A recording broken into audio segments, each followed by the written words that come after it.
Point of today's video, we're gonna go to places that I used to love before I got hurt. And when something happens to you in a place, it's usually attached with so much negativity. So whether that's like anxiety or depression or just fear, because those places that you once loved for specific reasons, whether it was like I love to go to the beach to run, or I love to go to the softball field to play, or I love to go to the volleyball court to compete, and those were things that I couldn't do anymore, but I loved those places, and I loved them so much that when I wanted to go there, I would just completely get excited on the inside, and then physically on the outside, I would understand that I wasn't going to, you know, play softball, and I wasn't going to play volleyball, and I wasn't going to run.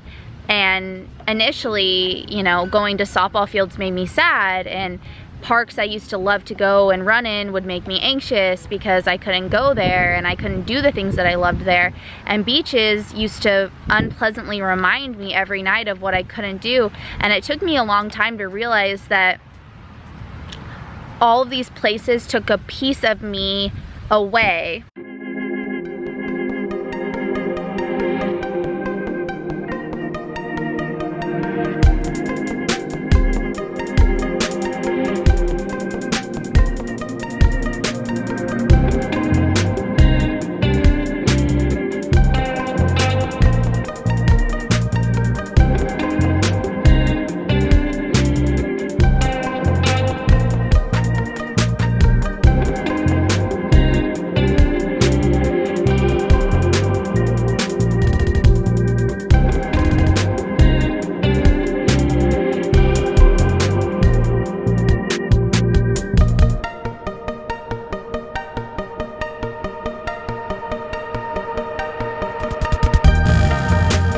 I want to share a story with you, and it takes place 2 years after my injury, and I'm a really, it's a plane flying over us. I'm a big believer of signs in life, and I remember I wrote this down in my notepad on my phone because I wanted to remember it, and I feel, it almost gives me chills sharing it with you today, so here goes. 2 years after my injury, I was invited to the movies by one of my best friends, and he asked me if I wanted to go see the movie Avatar. And to be honest, I didn't really feel like going to see the movie Avatar. I'm not a big superhero. I mean, to be honest, I really didn't know what the movie was about. But for some reason, I had this sense of feeling that like I should go. And so quickly you find out in the movie Avatar, if you haven't seen it, spoilers if you haven't seen it yet, but it's an old movie, so whatever. The protagonist in the movie is a man who's paralyzed, which I didn't know going to the movie, which is kind of crazy.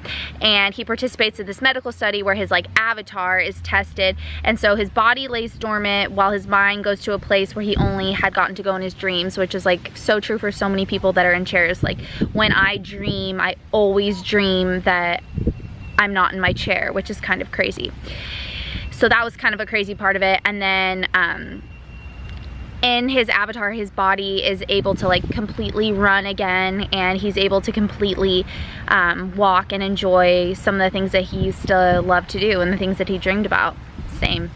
And I remember sitting in the movie theater, and I sat in that movie theater next to my friend, and I just silently cried for I think 3 hours. The movie's really long, and I'm so happy that I had that gut feeling that I really needed to go see that movie, because it taught me so much about myself and what I was going through and how I can relate it to my life. Like for example, it taught me a lot about emotional discipline, because while the protagonist was in this study, he obviously had times where he wasn't his avatar and he had to go out and he had to live his life. And it taught me that with enough mental discipline and enough training and visualization, if you really want to be somewhere, whether that's, you know, running, swimming, anywhere that you want to be, if you can picture yourself enough and channel it and envision it, you can help yourself get there.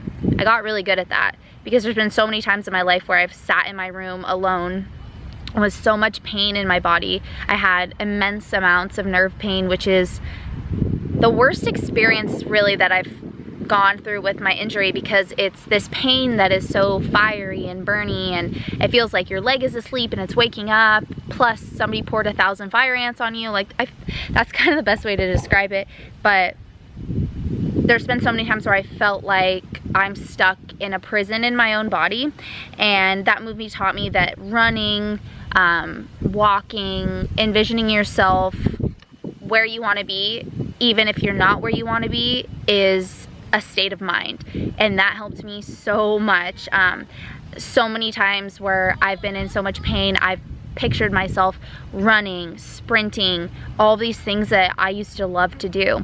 And just like the man in Avatar, I couldn't control or change my physical circumstance, but I could control and change my mindset and what I was thinking, which was so powerful.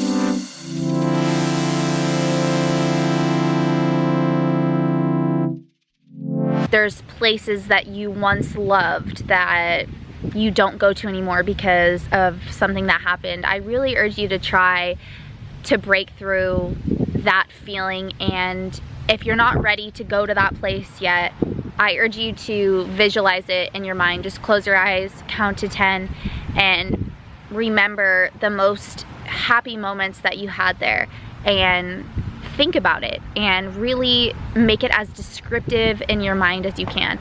That helped me so much. I remember one time I was sitting at BJ's, and I remember I was with a group of friends and I got super quiet, which is, you know, not like me. And I remember watching people walk by and just looking at their legs and how easy it looks, and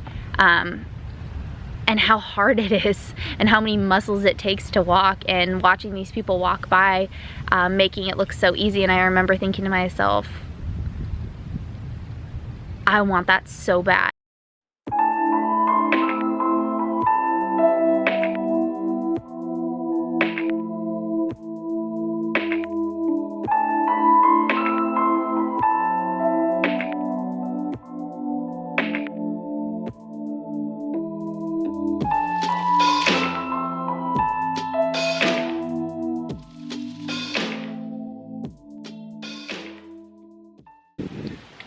Try something different and go out of your comfort box. That's always helped me, because if I never tried anything that, like, if I hadn't tried anything that made me uncomfortable, there's no way I would be here today. And there's no way that I would have the mental strength to even get to the place where I wanted to try things. So I really hope that this video helps you with that, and that wherever you are, just know that in the position that you're in right now, it's never going to be the same today as it was yesterday. And that gives me a lot of hope and a lot of strength, and I know it can give you a lot of hope and strength too if you let it.